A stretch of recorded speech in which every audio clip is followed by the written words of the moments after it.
Hello and welcome to the NewsX Sunday Guardian Roundtable. Well, if you've been watching the news, as most of us have, you can't escape it, whether it's the newspapers or the television channels. There is one item that really stands out: the Sushant Singh Rajput case. Only is no longer about Sushant Singh Rajput, it's more about Riya Chakravarti, Kangana Ranaut, and various spin-offs. Today, we are going to be taking one of those spin-offs.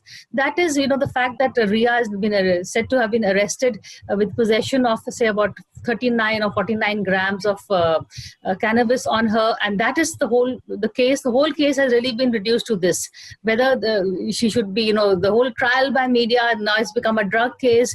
Various Bollywood personalities have been summoned to figure out, whether the drug use is rampant or not. But the case is not so much about other drugs as about cannabis. Should Riya be actually arrested and this whole hullabaloo be carried out for just 39 or 49 grams of cannabis? Also, that brings into focus the other argument: should the use of cannabis be made legal? Because there are advantages, there are medical advantages.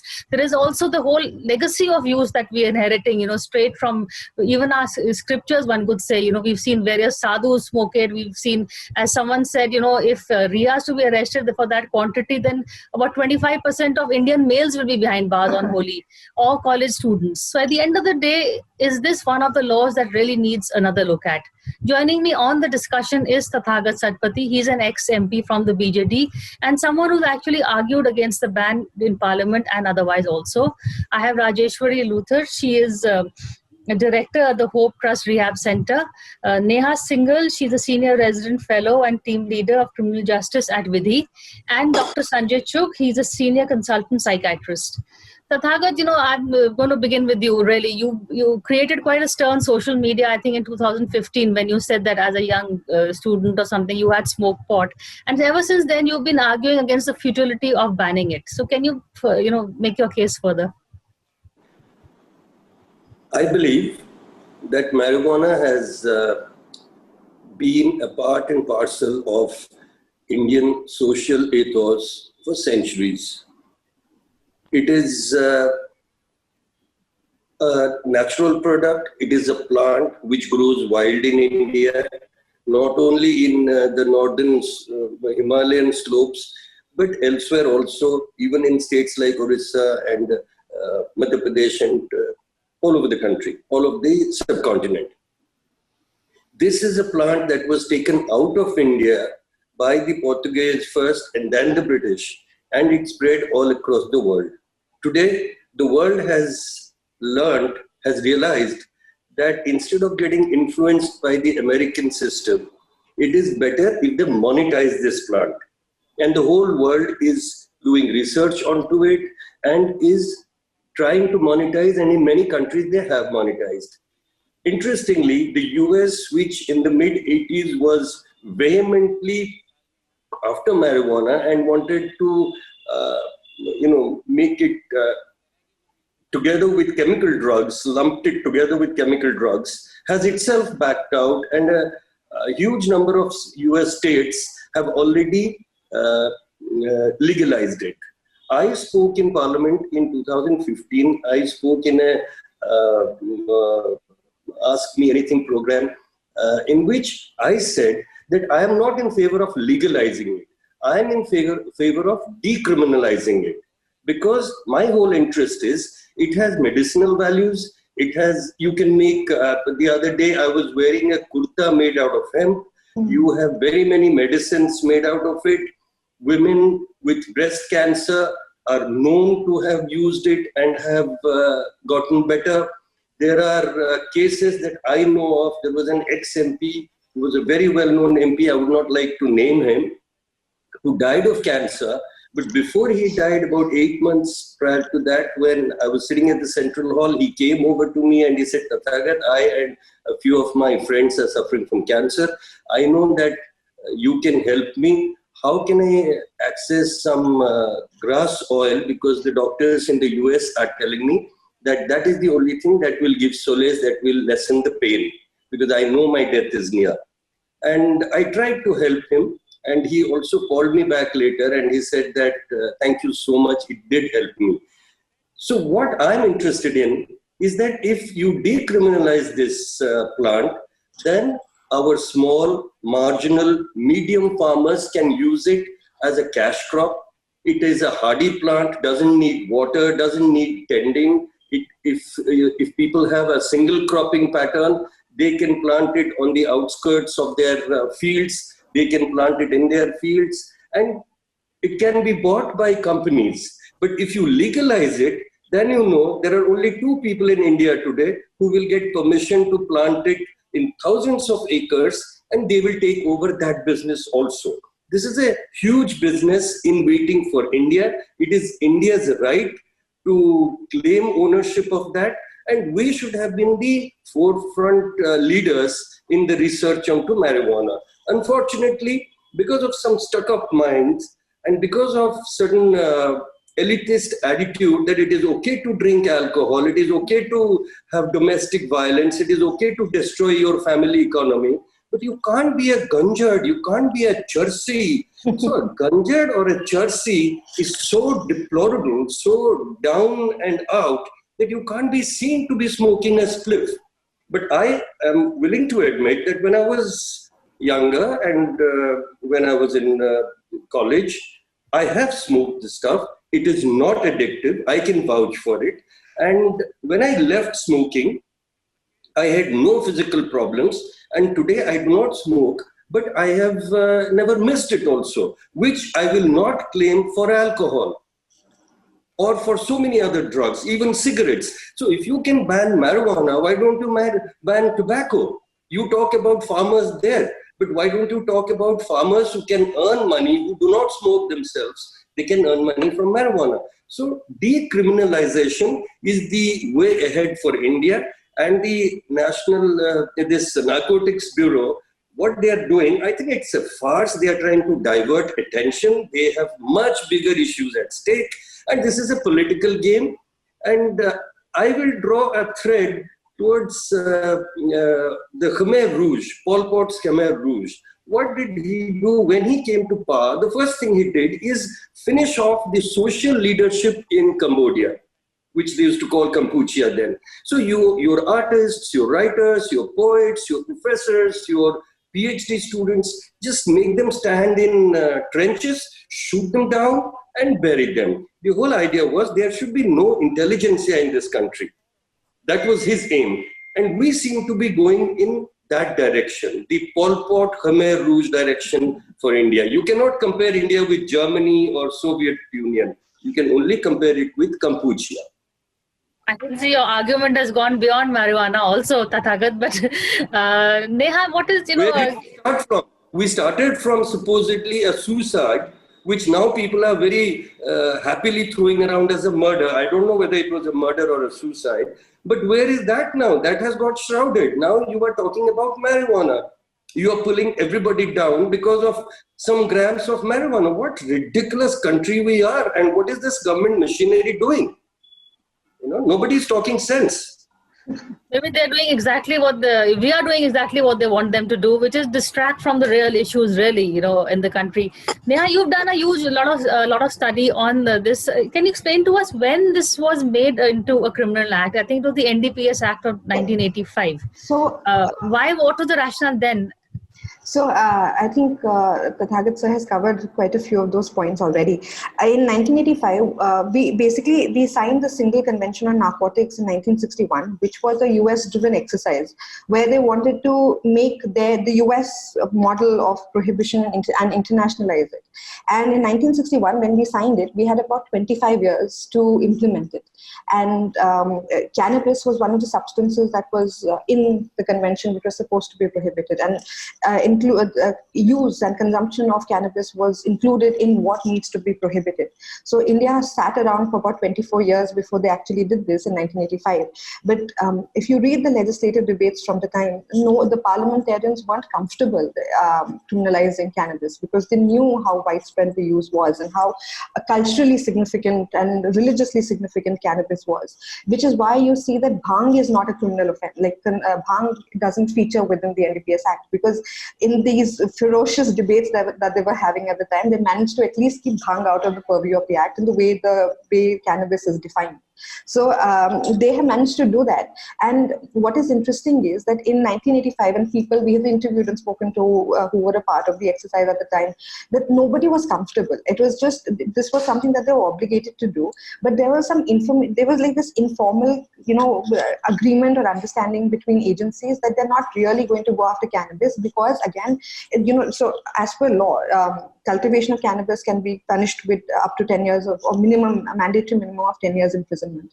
But it's impossible to do because it actually grows wild. It's everywhere. It's on your roadside. It's, so it's impossible to actually go send people to jail for this. So they sort of, informally have said, let's turn a blind eye to this. And even the NCB doesn't really, unless it's like 500 kilos of, weed, they don't really go after weed production or sale or whatever. So what has happened though is that the police has been going after cannabis users for a while. And this also, from my interviews with police officers in Delhi, it seems that Delhi they go after people who are smoking cannabis basically to lubricate their pockets. It doesn't actually make it into the system officially. But in Bombay, they're doing the opposite. Because they got this push in 2014, they had this diktat from the government to push arrests up so that they could be shown to be doing their job well. So they just went after the easiest possible laws. So we decided to deep dive into NDPS Act in Section 27, which criminalizes any consumption of drug, including cannabis. And we realized that about 97%, or I think 99% of all their, 99.9% actually, of all their drug arrests are for personal consumption. And within that, 87% of data that we have, maybe more, it actually in reality, 87% of those are people smoking a joint, behind, like in their shanties and on the roadsides or whatever. So this is something that the state police has been doing for a while. It's just that nobody has cared about it because, nobody really cares when it's a street dweller who's being sent to prison and being fined 8,000. Like that, sometimes they find up to 8,000 rupees. A laborer being fined they're not sent to prison. This but comes, what Tathagat's elitist argument really comes in over here. Right. So nobody cares because it's a poor man's drug.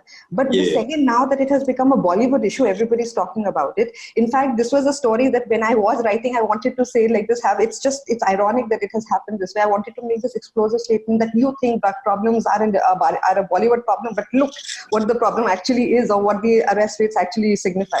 It so happens that now this has become a Bollywood problem.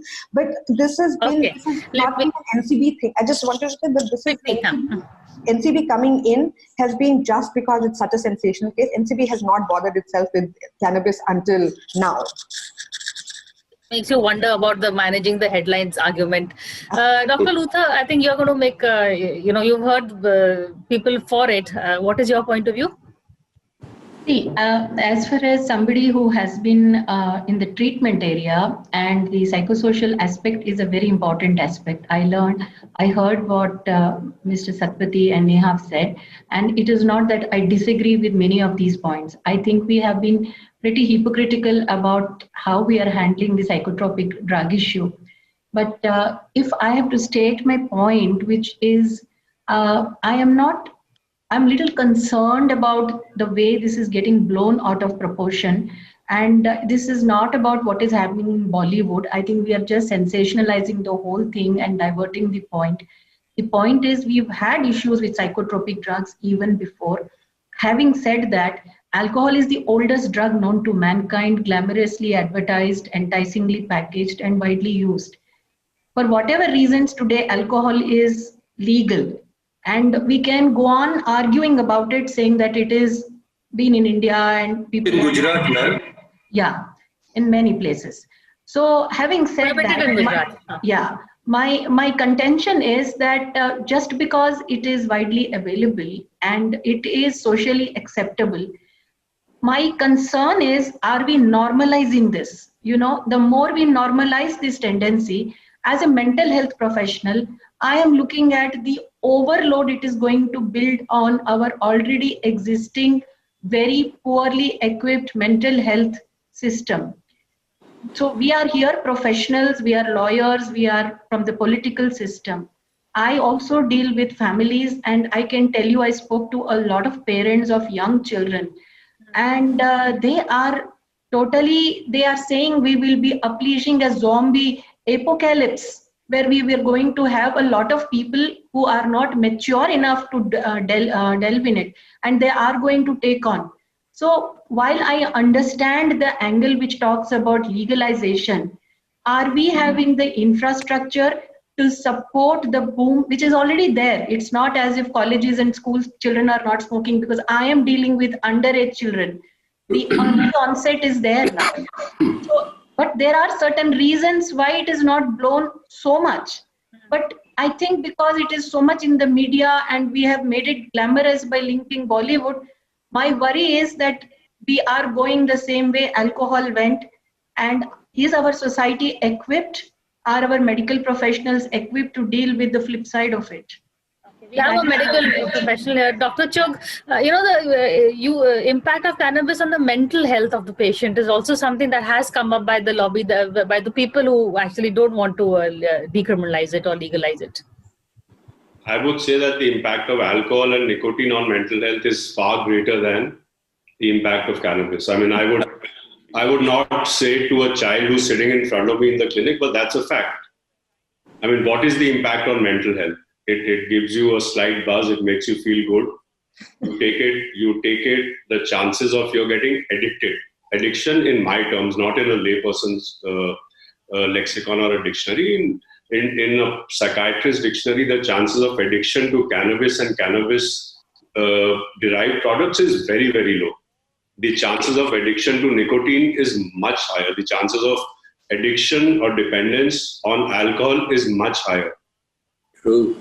Taking alcohol, taking nicotine for a certain length of time, you don't take it one day, you experience a fairly bad withdrawal.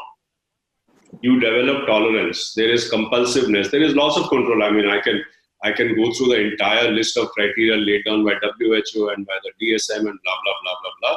The fact of the matter is that if someone has to take something, cannabis is probably the best option to be exercised. You know, if we were living in an ideal world, the streets would be paved with gold. There would be no cars, so we would have no accidents. There would be no pollution, blah, blah, blah. Nothing would happen. And in such an ideal world, people would not need to get a buzz or a kick, or they would not need to get intoxicated.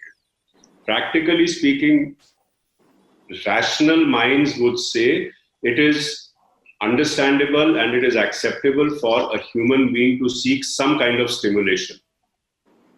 And if you have to take stimulation, what is the safest or the healthiest way of doing it without causing damage to your kidneys, to your liver, to your heart? If you look at alcohol is affecting every organ of your body.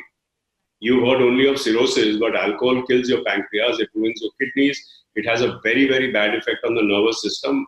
50 different kinds of diseases can be caused. Its impact on the heart, you talk about nicotine, it will probably influence every organ system in the body. So, any long-term... I would, Priya ma'am, I would like to ask the doctor sir, he was so spot on. Has he studied politicians? Because I think not only that they damage their own pancreas and abdomen and their physical health, they damage the whole country. There is no other intoxication higher than politics. Should we ban politicians, Dr. Chugh? Mr. Sarpati, you are a politician. I don't want to get involved. I don't want to get involved in that. But you were spot on. I agree with you because I have used marijuana and I am forthright. I have the courage to speak up. I completely agree with you, sir, that it is not habit forming. And when I stopped using it, I had no physical craving for going back and smoking that stuff again. Never. Can I add? So in your case, I would say you have individual experience. Yes. I've been practicing psychiatry for, bolte hain na baal safed ho gaye, mere to baal hi nahi bache. I've been practicing psychiatry for more than... Aap to young lag rahe hain. I have been practicing psychiatry for more than 35 years. Really speaking, dependence on cannabis, I have not seen. Dependence is a behavioral pattern which meets the criteria for addiction. You have used, you have abused, but dependence, no. You want to give it up. You can, there'll be some discomfort. A lot of it is in the brain because you're used to getting that buzz.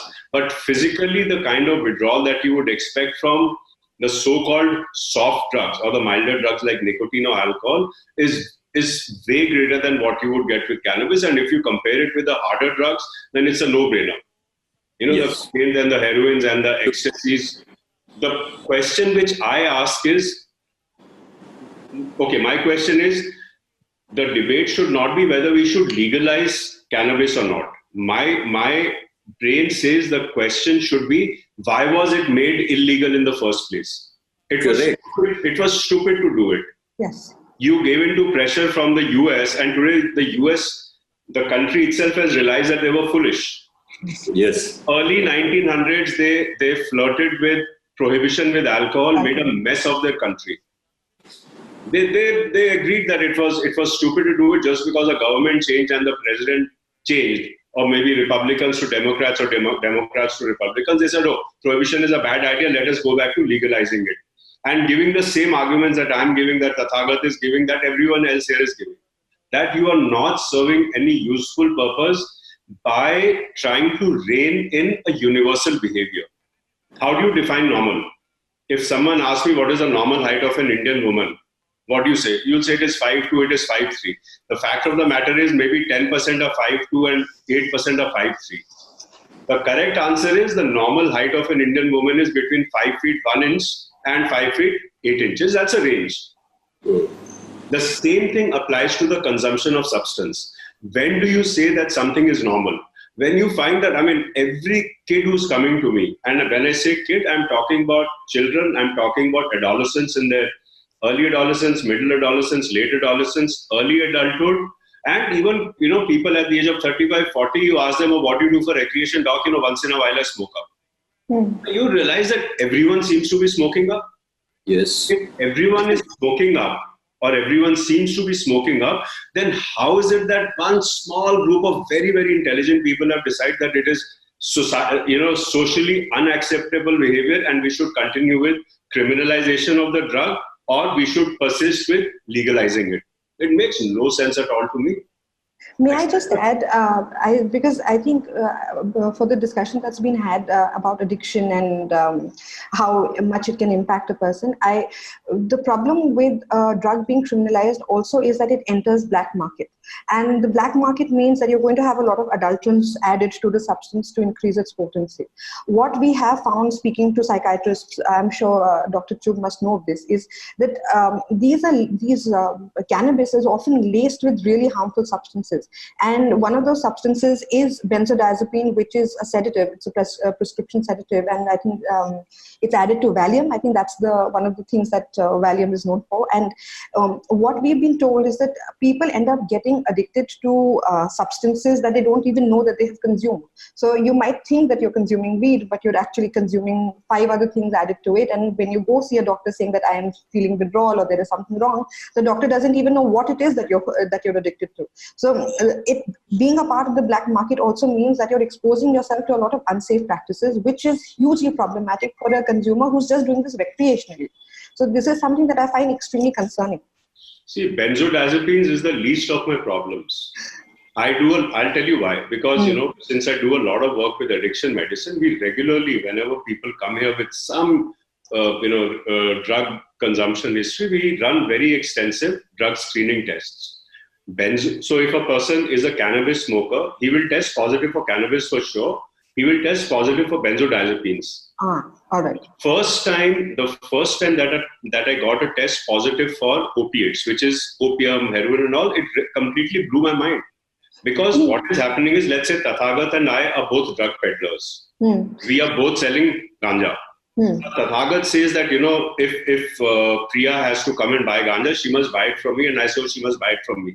So Tathagat is very smart. He says, let me get some Valium, let me mix it with the weed that I'm selling to her. Yes. So she goes there a few times, she tries that ganja, the effect she's getting is because of a combination of ganja and Valium. Yeah. But I'm smarter. I say, Tathagat, he's mixing only benzodiazepines, let me mix some opium in it.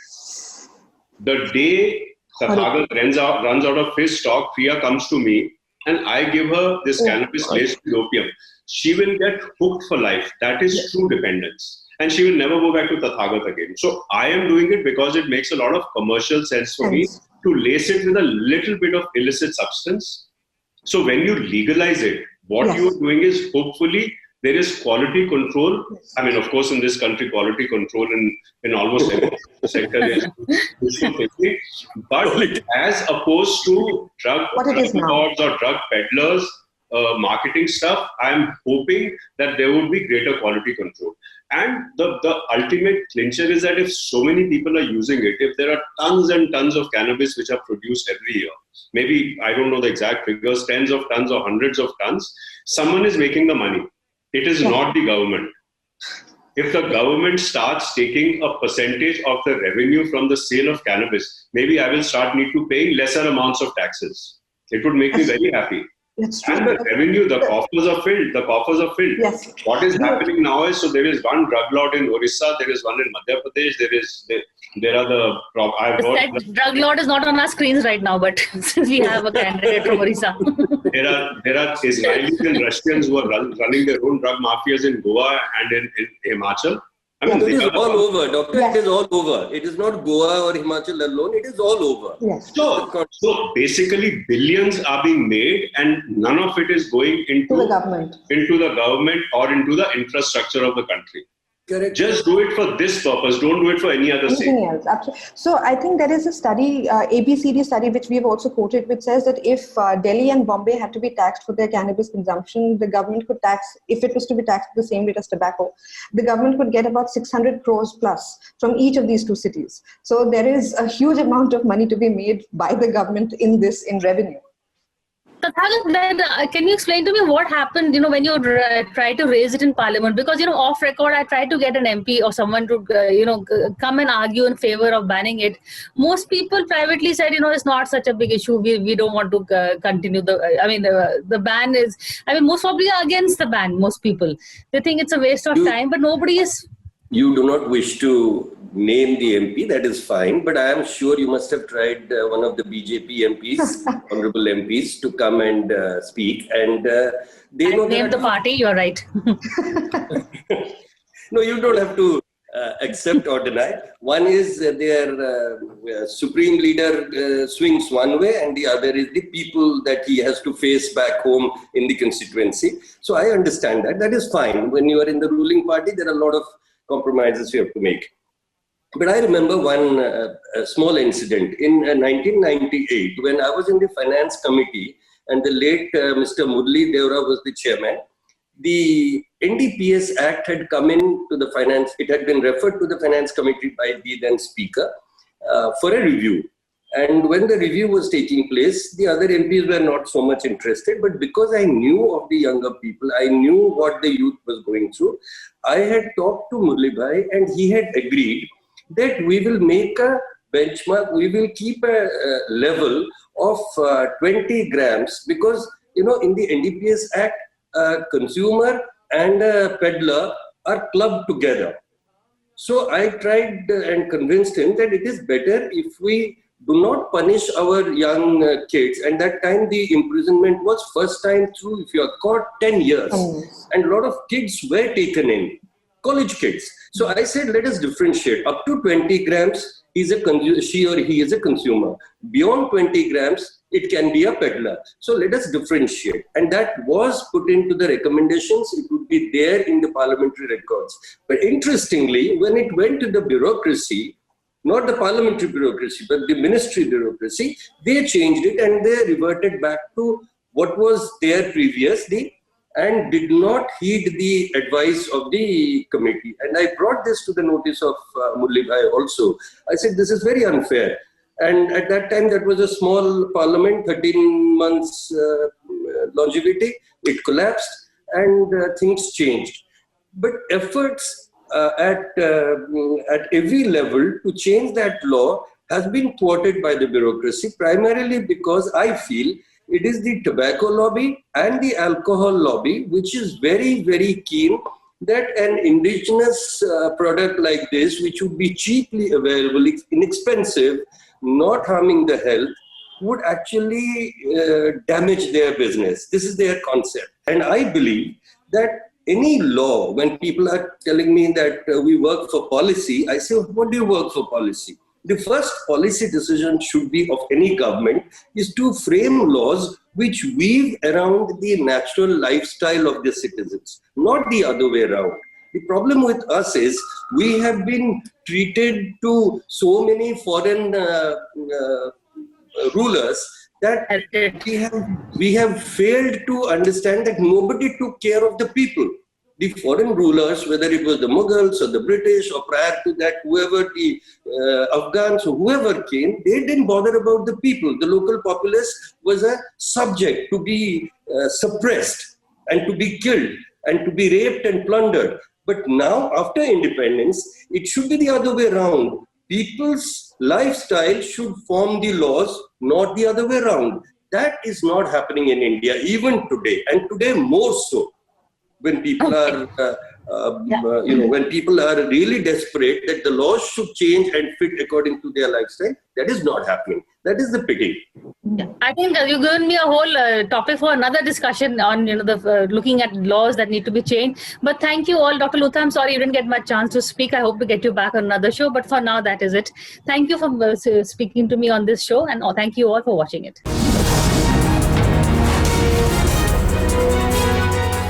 For more such videos, subscribe to the NewsX YouTube channel, hit the bell icon.